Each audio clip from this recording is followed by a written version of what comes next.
Hello, friends. My name is Mary Brandt. I'm a pediatric surgeon who practices in New Orleans and a fellow at the college.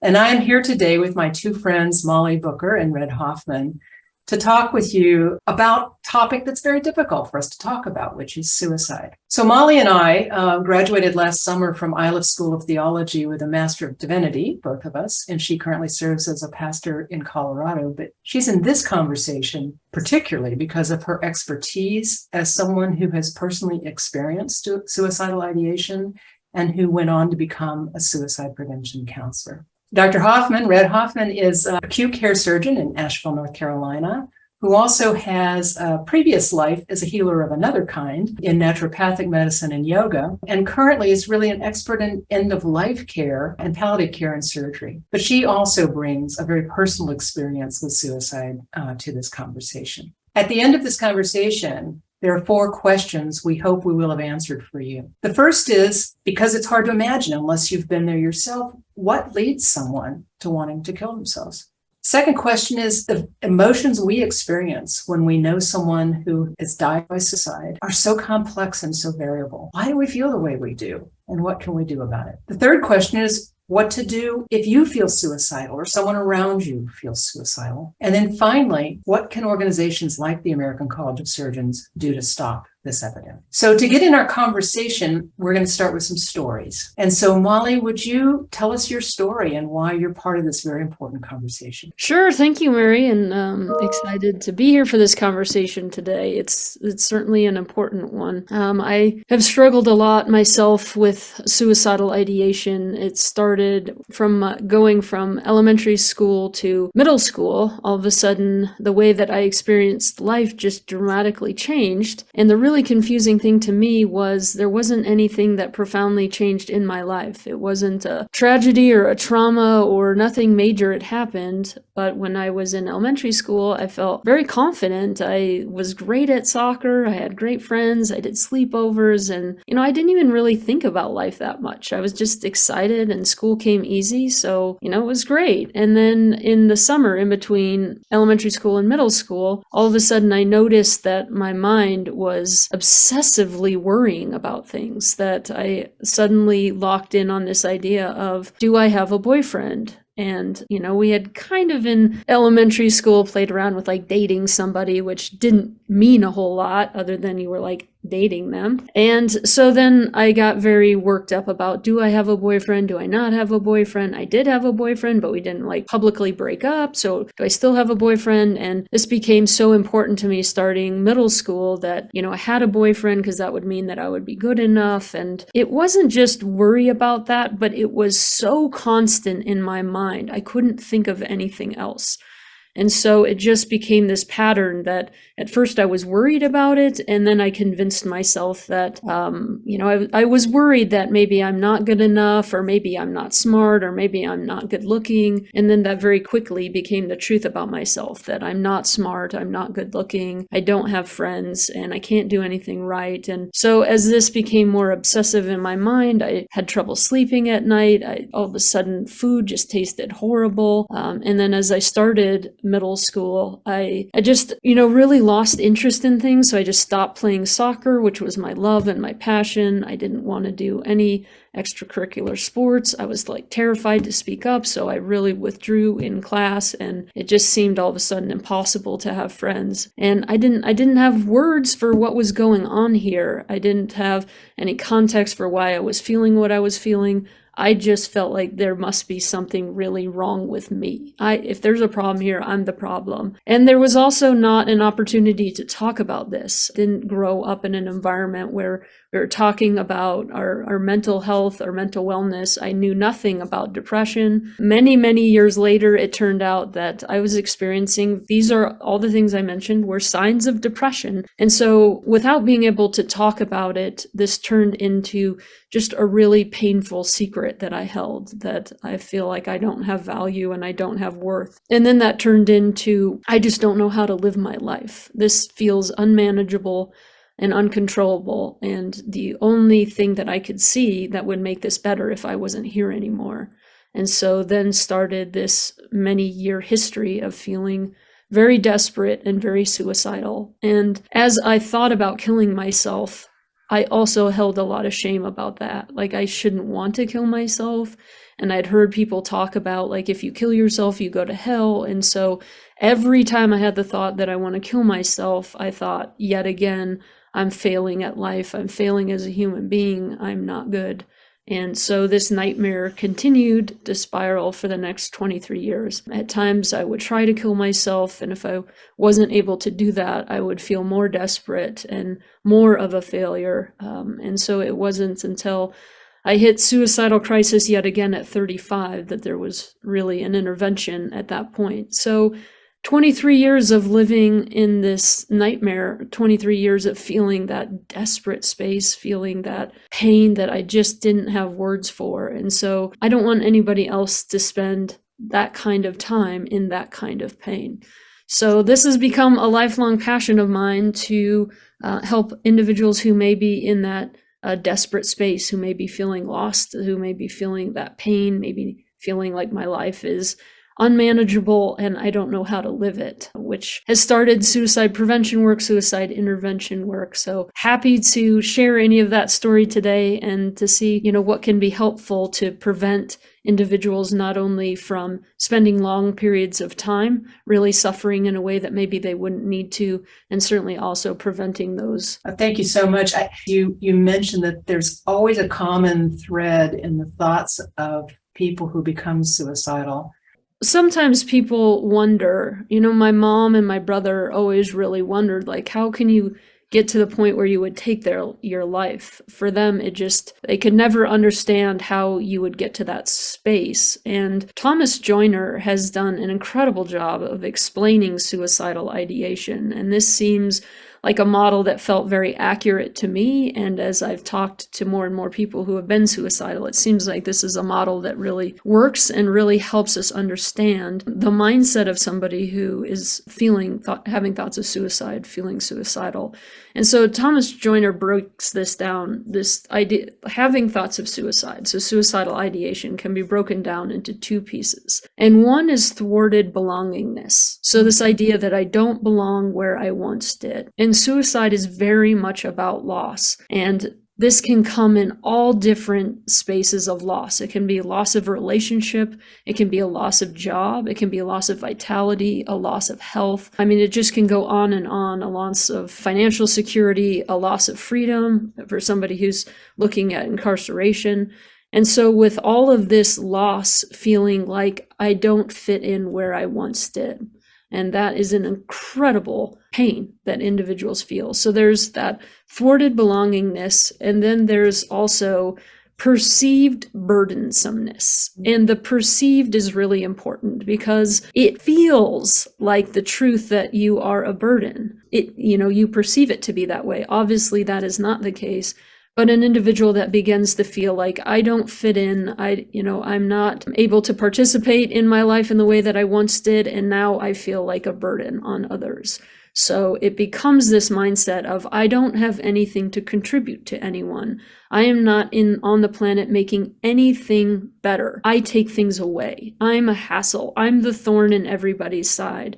And so for those that have a physical injury and they've needed care, it can begin to feel like, everybody else is helping me and I'm not able to help anyone. Or with mental illness or addictions that go on for a period of time, as you're the one constantly receiving the help, it can begin to feel like everybody's helping me and I'm not able to help anybody else. In that space of feeling, that sense of like I don't belong and I'm a burden just creates unbelievable pain and suffering in the mind. And sometimes it's physical, like it just physically hurts in the body. And so what happens is if you can imagine ever having like a really bad headache, like a migraine headache, or an abdominal pain that's just excruciating, and that pain is so overwhelming, it's like you start to close in. It's like you physically do that too. You just get in this ball, and the only thing you can think about is this pain and how to make it stop. And so when you're in that space of having this horrible headache, and somebody's talking to you and they're asking you questions, it's just like I can't even think about that. I'm just so wrapped up in this pain. And for me, suicidal ideation became that too. I suddenly couldn't see anything that was out here. And the only thing that I could focus on and see was this incredible pain that I was feeling. And it also felt like it was never going to end. And so that's another huge piece of suicide, is this sense of hopelessness, that I am in overwhelming pain. So suicide is about pain and it's about loss. And it's never going to end. And that's really where it wasn't really about a desire to die. It was more, I don't know how to live my life. I don't know how to continue to live in this pain. I don't see this ending at any time. And I'm desperate. I'm out of options. And so suicide seemed like one option to get this pain to end. And so in that space of that overwhelming pain, it felt, and I've heard it referred to as tunnel vision, where really that's all you can see. So at that time, it never occurred to me, honestly, to reach out and tell my parents. It's not that I didn't know that they were there or that they loved me. It just didn't occur to me. It didn't occur to me to reach out and tell somebody, again, because of all this pain. It's like, this is all I could see in that really crisis moment. It's a beautiful description of what my partner went through. I've never heard it said quite like that. I intuitively knew all of that, but I don't think I was never been able to articulate it like that. So thank you for sharing. It's beautiful. You know, Red, I think what you say is really important, because it took me a long time to be able to articulate that was going on. Yes. And I think that is a really big piece of what we're talking about, is being able to have language for what we're experiencing. I didn't have words for, it's just like I didn't know what was going on, and it was confusing. And I would try to hint out how bad this was, but I didn't have a way to really articulate how painful it had gotten. And so I think that conversations like this are helpful for us to hear that in ways of, oh, this is how I could put language to it. Yes. Or every time we hear somebody's story, and I think those that have walked this journey, that have been suicidal, that have lost somebody to suicide, it's so important that we share these. It's so important that we share our stories, because we can learn from it. And every time that we have somebody who doesn't kill themselves in that suicidal crisis, we can learn, okay, you made it through that. What helped you? And we can learn from others. And those that have died by suicide, we can learn from that as well, of what are individuals experiencing who have lost somebody to suicide, and what has helped them on that journey to live with that grief, to live with that loss. I come to this as a survivor of suicide loss and not someone who is well-versed in suicide prevention, because I think there is a little bit of difference in how the language I may use and how I think of some things, because I've had to create a narrative that allows me to live.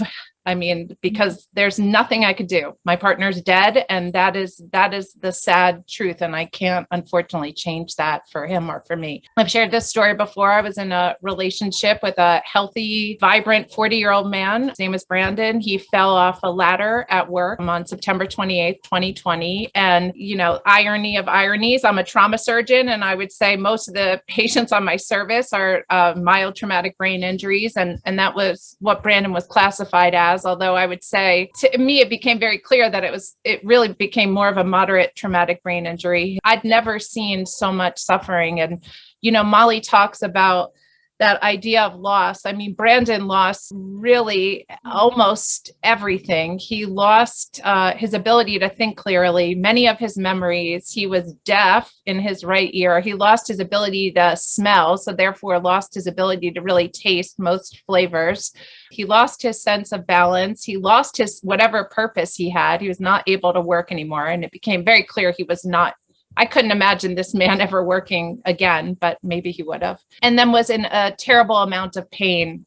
Molly shared about having a headache. I mean, he had occipital neuralgia. So he had a headache 24 hours a day, 7 days a week. That didn't respond to anything. And we really tried a lot of different interventions. And unfortunately, none of them work. So really that sense of hopelessness for both him and really for me too. I felt like I was seeing the writing on the wall as well of like, this is a life that seemed like it was never going to be free of pain and suffering. Became clear pretty quickly. He had shared a little about feeling suicidal, and looking back, I wish I had done things different. He had a great therapist that he talked to about it. He gave his bullets away, but not his gun. And to be completely honest, I lost track of that gun in the house. I mean, he'd had a gun forever. I couldn't have told you where it was. I wasn't even thinking about it. It was like the fog of war, truly. And on April 30th, after just an awful day, an awful morning where we got in a terrible, terrible, terrible fight. And I said things that were appropriate in the middle of the fight, but certainly not the last words I wish I had said to him. He went outside to our shed, and I heard that gunshot and I knew exactly what it was. And I went outside and found him actively dying. A couple of things happened for me. It was very interesting. As a trauma surgeon, I looked and I was like, wow, I've never seen something like that before, because looking at things on a scene are very different than looking at things in the trauma bay. And I was filled with this sense of fear, and I called 911, and I remember telling them, I can't go back in there. That was my first thought. And my second thought was, I'm going to make meaning out of this. My father had been murdered almost 30 years ago. So I'd already gone through a violent death, and I knew all about the importance of surviving. And part of that surviving for me has been making meaning. And that was my thought. I'm grateful, found that strength to go in and say goodbye to him, but I couldn't be with him while he passed, which is ironic. I do a lot of hospice work in my professional life, and I could not hold that space for him, which makes me very sad. And that kind of started my journey of becoming a survivor of suicide loss. I knew nothing about it. And that's why I really want to be a part of this conversation. I did a lot of reading, and a lot of what I read helped me so much in learning the language around suicide loss, in realizing that so many of the things I was feeling were so normal. Just Molly was talking about suicidal ideation. I'd suffered with that before, but let me tell, I didn't realize that people who are survivors of suicide loss are more likely to die by suicide themselves. And that was certainly in the first year something that came up and down for me multiple times. And, when I look at it, of course I thought of suicide. My partner just died of suicide. If he died in a car accident, I would have been thinking of car accidents all the time. Learning just to normalize that thought and not hold on to it was so empowering for me. And another thing that really helped was the work of Edward Reinerson, who talks a lot about survivors of violent loss. And he defines that as homicide, suicide, accidents. And I would add any death out of order, I think would be considered a violent loss. And he talks about when you lose someone from a violent loss, you have that separation distress, which we all have when someone dies, that longing for them, that wanting to be reunited with them. But then you have the traumatic distress, which is like these ongoing reenactment of the scene or what you imagine the scene would be, and really wanting to almost avoid, instead of pining for them, you're like avoiding the whole story. I don't want to think about it anymore. And learning how those two were playing out in my mind, giving again some language to it, helped me to understand why. I used to tell my therapist, I just felt like a pretzel inside. It was so twisted up. I could not make sense of anything for months. I could not untwist myself. And so again, that importance of learning some language to talk about these issues was so helpful for me. So obvious question on the table then, Molly, with your experience. So when we have that intuition that something's not right with someone at home or at work, and at work, surgeons are notorious for this. We go up and say, hey, are you okay? And inevitably, 100% of the time, they say, yeah, I'm fine. And so I think all of us learn that you can't stop there if you really have that intuition. I usually look at them and say, we're in a really high stress profession. I'm going to check on you tomorrow. And that's where I go. But Molly, what advice would you give to surgeons who either someone at home or someone at work, you just have that gut feeling that something's really wrong? First, I'd say that's the greatest tool that we have to prevent suicide is our intuition. And so anytime that we just have this nudge, and sometimes we have a lot of, a lot of evidence to back it up, that we've noticed that somebody isn't showing up at work, or they've really had a profound change in their behavior. They're sleeping has changed, their eating has changed, or their behavior has really changed, or they've started drinking, or, these big things. Sometimes we have a lot of evidence to back that up, and sometimes we don't have any. It's just, that nothing seems like it's been that big of a change, but I just have this intuition, I just have this nudge that something feels off. And so I think anytime that we have that, and sometimes it can just be somebody's just all of a sudden constantly on our mind. Maybe it's an uncle that we haven't talked to in years, and all of a sudden they're on our mind constantly. It's paying attention to that, paying attention to somebody that we just feel worried about, or somebody who's on our mind, somebody that prevents us from sleeping at night because we're worried about them. And so not stepping over that, but really checking it out. Whatever the circumstances is, if we're worried in any way about somebody, check and ask those questions. And if at all, if there's even 1% chance that we, feel that somebody might take their life or they're suicidal, we need to ask really directly, are you thinking of killing yourself? Are you having thoughts of suicide? And the thing is the more direct we can be, the more helpful it is.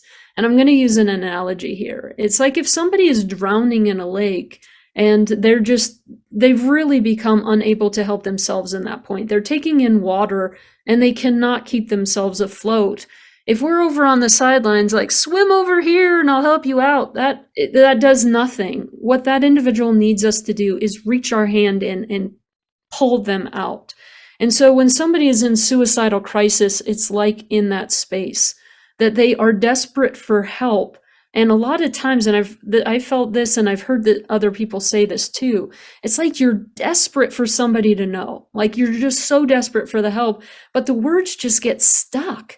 And Red, as we talked about before, it's like you don't quite have the words for it, and it gets stuck. And to be able to say, I'm thinking of killing myself, and I don't think I can keep myself safe right now. I mean, it seems easy to be able to say that, but in that level of distress and that level of pain, it's really hard to say that. And so what we need is somebody to reach their arm in, and the equivalent of that is somebody to say very directly, are you thinking of killing yourself? And so the more direct we can be, but here's what happens, and I want to be really honest with this, is we get all up in our mind about asking that question. We start running the narrative in our mind of like, oh, what if that's awkward? What if I'm wrong? What if they think like I'm all in their business? I'm a colleague. Is that inappropriate? Am I the right person to ask? Or I go get a supervisor? What if they get mad at me? What if they say yes and then I don't know what to do? We start running all of those things in our mind. And here's what's going on in the mind of somebody who's suicidal is somebody please say something. And so that's the most loving, that's the most helpful thing that we can do, is to just, hey, all that weird stuff is going on in our mind, but just ask anyways. Are you thinking of killing yourself? Some people will start with, are you planning on hurting yourself, or do you want to hurt yourself? That they feel more comfortable asking it that way. But the question is different. If somebody would have asked me that in suicidal crisis, my answer would have been absolutely not. I do not want to hurt myself. In fact, I want the pain to stop. So no, I don't want to hurt myself, but yes, I very much want to kill myself. And so even if that you need to start there, are you thinking of hurting yourself? We have to follow that up. So are you talking about suicide? Because there is non-suicidal self-injury, and so there's a distinction there. And so we do need to be really clear about asking that very directly. I just wanted to share, my experience with my own suicidal ideation over the last year. One of the things my therapist asked me, which no one had ever asked me before, is, I kind of came with that suicidal ideation, really not wanting to wake up tomorrow, not having a plan. And one of the things we talked about, which I appreciated, was that there's certainly a spectrum of suicidal ideation, from I really don't want to do this anymore, I'd rather not wake up tomorrow, to really what I realized after Brandon died, which was he'd already been sitting in that shed and that gun was in the shed already, to having a true plan. One of the things my therapist asked me to do is, well, can you rate it on a scale from 1 to 10, like we rate pain? And we kind of explored, well, if we're rating on a 1 to 3, we're going to do this. If we're on a 4 to 6, we're going to do this. And if we're on a 7 to 10, we're going to do this. And we kind of came up with some different plans. And for me, and probably for my doctor mind, because I rate pain like that a lot, I felt really helpful. And it also diffused for me the feelings a little bit, because I had these feelings, but I think it helped to take some of that shame away in having them. I guess normalized it a little bit for me. That is so helpful on so many levels. And one, it's giving a context and a way to be able to articulate this is what's going on. And as if somebody has an injury, if they have a broken leg or they have a head injury, we're going to get really good at asking them, how is your pain? Where are you at? And we need to be better about asking that in the mental health realm as well. Or with suicide, where are you at with suicide today? Is this just, I'm just tired of my life and I don't really want to wake up, but it doesn't really mean that I have any intention of killing myself, versus like, I am in suicidal crisis. So I think any ways that we can get better about being able to articulate that is really helpful, and getting better about asking people. Oftentimes, even if we ask once and maybe there's some intervention at that point, we're hesitant to ask about it again. But, if somebody had broken their leg, we wouldn't just ask once. It's like, well, how was your leg feeling? And just to get better about checking in with people. So one of the things we all have to remember is, if you ask that question and they say, yes, I'm in trouble, I think our responsibility is to normalize it. That people experience this, and you have been through a lot and you are feeling loss and all of that, but we are going to help you. Same thing we do in the trauma bay or anything. And if we don't know what to do, the new hotline 988, I think, is an important thing to remember and to know. If you have resources around you in the hospital, please use them. If you may want to ask them if there's other people you can call to support them, but don't leave their side, and make sure that you close that loop and get them help.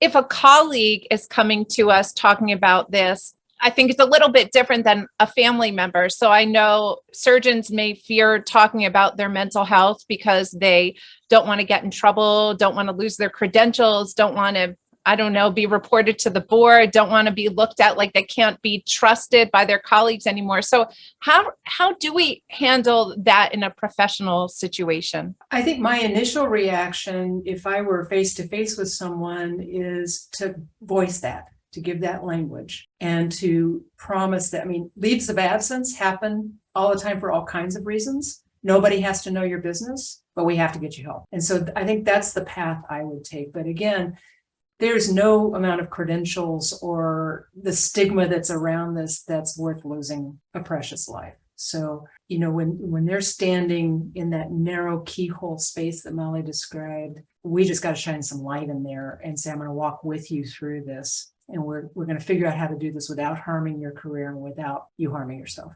There's just a couple things that I wanted to add in that I've found helpful. One is that when we're talking to somebody who could be anywhere on the spectrum, from I've experienced some loss in my life and I'm really struggling to navigate these changes, to somebody who's suicidal, is that to make ourselves feel better, we can want to make their situation better. And so it's like we want to minimize their pain so that, in our best ways to help, we want to, shine the bright side on this, or to help them to see that maybe it's not as bad as they're thinking it is. And I think this is just a really natural way that we show up with people. If somebody's talking about divorce, we want to say, oh, but at least at least this is going to be an ending, or at least you have your parents. Or if somebody has lost somebody, well, at least you have this person. Or somebody's struggling with one child, well, at least your other child, right? Anything like that. It's well-intentioned, but particularly when we're talking about suicide, what is really helpful is to acknowledge the pain, to allow somebody to just articulate their pain. And sometimes the most helpful thing is like, wow, that really sucks. And it's like you would think it would be more helpful for somebody to help you to see that it's not as bad as maybe you've made it up in your mind, but it's really not. So the helpful thing is tell me more. Another helpful thing is, how bad is it? that question leaves the space for it to be really bad, or to languaging around, well, if you're thinking of killing yourself, that communicates to me that this has gotten really bad. And my guess is you're in overwhelming amounts of pain. So I think one is just letting the pain be the pain, or letting somebody experience where they're at. It actually helps that pain go through, but trying to take somebody's pain away certainly doesn't do anything to help alleviate that pain. So I just wanted to shed some light on that. One other piece that I think that there's a lot of fear around is, what if I ask somebody if they're suicidal and they say yes? Because I don't want to do the wrong thing. I don't want to do the thing that might then be the final straw for them to go take their life. And so I think many people are hesitant to engage in the conversation or ask if somebody's suicidal because they're so worried that what if they say yes? And I think one of the most helpful things is if you ask that really directly, are you thinking of killing yourself? And somebody says, yes, actually, I have been thinking of that. Or I have been thinking that I don't want to wake up in the morning. One of the most helpful things is to come with gratitude. And I know that sounds odd, but to come with gratitude, I'm so glad you told me. Or I'm guessing that was really hard for you to say, and I so appreciated that you did. I'm so thankful that you trusted me with being able to say yes.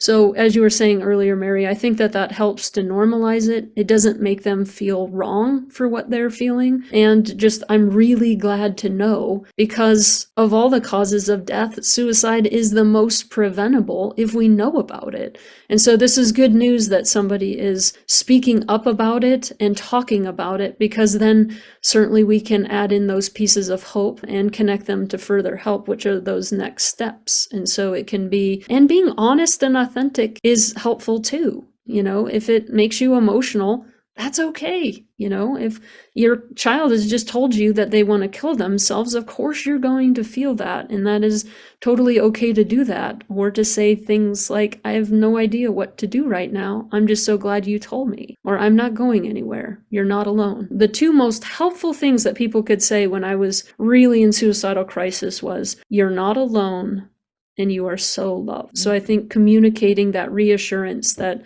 I love you, I'm not going anywhere, I get that you're desperate and a lot of help, and we will do whatever it takes to find you that help. I'll add something as we're talking about language that, as a survivor of suicide loss, that was not helpful, because I think that's good too, though I love to focus on the positive. Multiple people said to me, well, I just can't imagine what you're going through. And talk about feeling alone. One, we're very creative people, so I bet you could imagine, but you really don't want to go there. You know what I mean? And someone else shared with me, your life is like reading like tragedy, or you've had more tragedy than anyone should bear. And I'm like, that is not helpful. I think that same thing of just holding that space, there's nothing to say, nothing to fix. And what I've come to is I just say, my heart's with you. Like, what else is there to say? My heart's with you. I love this idea. What's really helpful is to walk along with. So let me put my arm around you and walk along with. And if I am trying to distance myself from your pain, that's not walking along with. If I'm trying to minimize your pain, this is uncomfortable for me.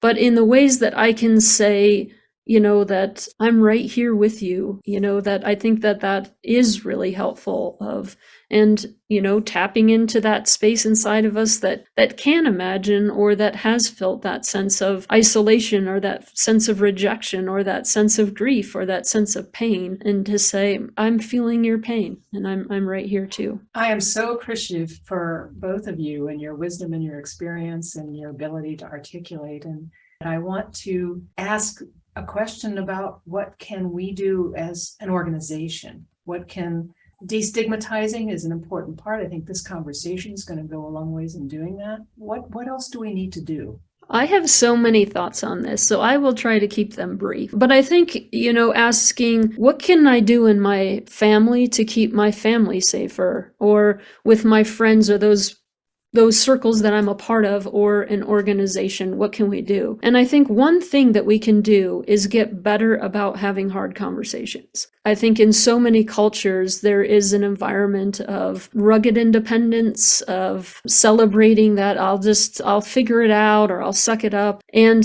it's just not helpful. So I think if we can start to shift the culture of asking, how can I help? How are you doing? And also asking these questions in a ways that allows for an answer. I think that we've really gotten to the point of asking, how are you, as just a side greeting. Like we are already in the next room before we have that individual. You didn't even have a chance to answer the question, or answering in a way that really is not an answer of like, hey, how are you? Good. Like good doesn't tell us anything, or fine. Like, I'm fine. Well, what does that mean? So I think one thing on the prevention side is to slow down with people and really ask, how are you? Fine. Well, fine doesn't tell me anything. I'm really asking and I really want to know, and being really genuine with that. I think it starts to shift the culture of it's okay to not be okay. It's okay to be great, and it's okay that you may be struggling. And if you're struggling, then hey, let's talk about that. But I think slowing down with each other and holding that space where we can really check in, be able to ask these questions, notice when we're starting to see like somebody just seems like they're not themselves today. What's going on? And we are a culture of support, that we want to help in times like we want to celebrate together, and we want to come together in those times when you might be going through a difficult season of loss, and that we all hit those times, and maybe some are navigating that season of loss more than others may be, but we won't know unless we have a culture that allows for that kind of vulnerability. And so one thing, Mary, that you and I have talked about quite a bit is finding spaces where we can honestly ask and honestly answer those questions. So thinking about, as a goal, if we had 5 people that we could be very transparent with, that we could share something that's embarrassing, that we could share something that's funny, that we could share something that's great, or that we could share something that's really hard. 5 people that we could be transparent with. And maybe you're thinking in your mind, like, I have 1. And okay, 1 is a great start. But I think one thing that we've learned in suicide prevention and intervention is 1 is not enough. Because if we have I did that for a season where finally I spoke that out, that I had thoughts of suicide, and I had 1 person I was willing to talk to about that. Well, 1, when he wasn't available, it put me back into crisis. And so 1, that wasn't enough for me. That at times he went on vacation and he slept and he went to the bathroom, right? So he wasn't able to be available all the times that maybe I needed him. And I need somebody available all those times. So I need to get a little more deep on that. I need maybe the crisis line, and maybe, 2 or 3 other people. And on the flip side of that, that put an unbelievable amount of pressure on him, that he needed to show up and be available all the time, even when he wasn't, physically available or emotionally available. That put a strain on that relationship. And so 1, that let's not do that to ourselves. Let's not be somebody's only one, because if we go through a time and we're not available and they take their life, that puts a lot of that pressure on us, right? So we need a bigger net. And so if we can start to work towards that, of having 5 people that we could call, things start to get hard. I think that that's just, 1, really helpful to prevent suicide, but also that is just really great self-care of saying, I'm worthy of having people that I can call. And if 3 aren't available, maybe this other 1 will be. But we're all worth having those, that when we need somebody, that we can find somebody. So I'd love it if we could think about that a little bit, and who may we want in our circle, and reach out and tell them, like, hey, I consider you one of my 5. And it's interesting on that activity, because what happens again, that we get all weird about it, and it's like, oh, that's kind of embarrassing, or I don't want to be a burden. I don't want that to be a hassle for somebody. Every single time I've asked somebody, I've gotten the same response. What an honor that you asked. And so to start to break down that barrier of, it's an honor to be asked to help. And so rather than feeling like a burden when we ask for help, realizing the truth of it, that it's actually an honor when we reach out and ask somebody. So one of the things this idea I thought had such power, and so did many other people in the American Pediatric Surgical Association. So we operationalized this in pediatric surgery. We now have a Connect 5 program where we outline exactly what Molly described, that we want everyone to commit to identifying 5 people that in advance you make a contract with, and you say, I want you to know how much you matter to me and how I'd like you to be available if I have a moment when I really need to talk to somebody. Coming back to what we talked about earlier about just the whole idea of normalizing that. I think honestly, as human beings, we've all thought at some point, I don't want to wake up tomorrow. And so not normalizing that thought that we don't have to pathologize everything. That's like part of human existence, that sometimes you don't want to wake up. And then continuing to normalize the importance of getting help, whatever that means. I was thinking earlier of how much help I've had over the last year, so much therapy and a psychiatrist, and there's shame that comes with all of that. And then I was thinking, oh my God, as an intelligent being, I would assume, Mary, that if you're looking at me and I wasn't in therapy, you would be like, what's going on with you? Like how could I not be pursuing all of this in wanting to get well and have joy and be a good surgeon and a good doctor? And everyone's journey is going to look different. What resonates with me isn't going to resonate with you, and that's fine. But kind of finding that, and then also normalizing making space for that. I mean, for me, that meant not working as much. So I have more time for self-care. It's going to look different for everyone. We could all use a little help and a little just space to decompress and to really evaluate like what's going on, whether it's something that's going on in our personal lives, or often, I mean, even if your personal life is great, our professional lives can be very traumatic at different points in our careers. And I think that's certainly why some people are pushed to wanting to end their lives, is because of things happening in their professional lives, and just making space to talk about that and to evaluate that as well. Mary, there's one thing that I wanted to, that I don't know that we addressed as directly, and that's certainly we can do our part on the prevention side, and we can take a suicide prevention training. There's 1-hour trainings to learn the warning signs for suicide, and we can do our best about slowing down. But the reality is sometimes we're not going to see the signs. Or sometimes an individual doesn't give us the opportunity either to see the signs or to do an intervention. And maybe we've done multiple interventions on an individual and they've lived, and then one time we don't get that opportunity to do an intervention and to have that conversation, and they do take their life. And I think what's very human and what's very natural is to go down the road of what if, and to replay this. Now that we have new information that, they've killed themselves, so now we have this new information that they were suicidal, we go backwards and we look at everything that we've said and everything that we did, and we can use it as an opportunity to beat ourselves up now with this new information. But the truth is in those moments, we didn't have that information. We didn't know that they were suicidal, or we didn't have the context to put this in. So I think what's true is we do the best that we can with what we have, and we can always learn more, and we can get more educated, and that will be more helpful. But we will lose people to suicide, and I think a very natural place is to feel very guilty about that. I think particularly for those that were very close to us, a partner, a spouse, a child, and feel that weight and that heaviness of I've let them down, or I didn't see it, or I wasn't able to save their life. And again, I think that's a very natural thing. It's a unique piece with grief, with losing somebody to suicide. And so one, I just think recognizing that it's natural that we would do that.